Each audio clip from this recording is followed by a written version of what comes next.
When we arrived in Haiti and left the airport, the poverty was just amazing. I've never seen anything like that. I've seen the poverty in Mexico, but this was definitely much worse. When I actually got to deliver these shoeboxes to these little children that had nothing,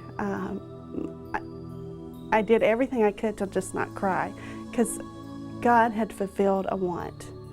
Not a need in my life, but a want, and it was just overwhelming. I guess one of the first things was when we pulled up in front of the school, and our whole team we made a line and we're passing the boxes down to the school because it was lower off the road than we were, and that was so exciting seeing the boxes go down there, and then we started unpacking them.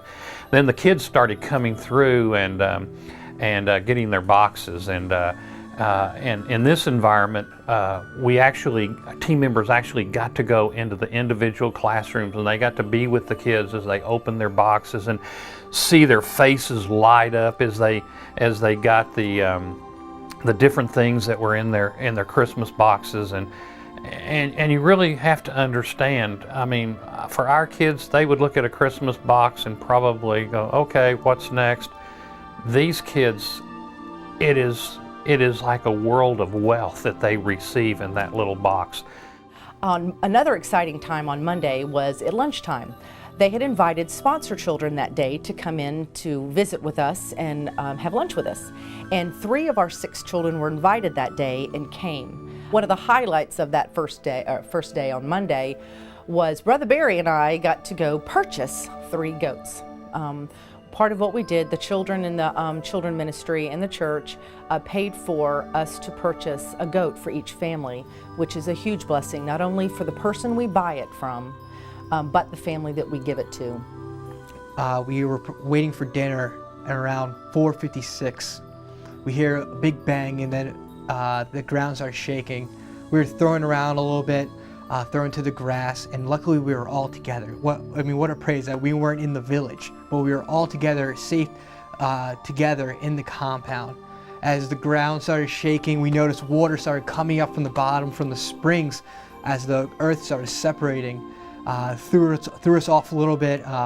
Everyone started head towards the beach because there was no trees and nothing could fall on us, and we felt safe. And then we realized, a possible tsunami could happen. We traveled up to the high school where we've got to higher ground, and in front of the high school was about 150 Haitians who had gathered there. We, when we pulled in, weren't exactly sure what this group was, a little bit scary, and we pulled around behind the church that was located on that compound, and kind of set up circle your wagons type of place so that we could try to maintain some type of security.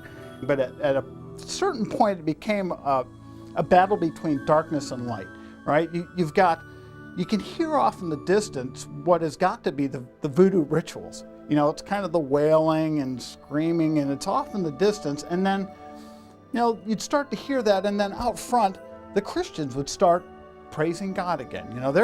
They've been thrown out of their house because of the earthquake, and the dangerous situation, but they're going to praise God. And so that was kind of an interesting contrast, the darkness and the light there out back of the high school. I remember on Thursday we saw the first sign of the U.S. as a U.S. Coast Guard cutter entered into the harbor, and that was just really some comfort. That was the cutter that took over operation of the tower.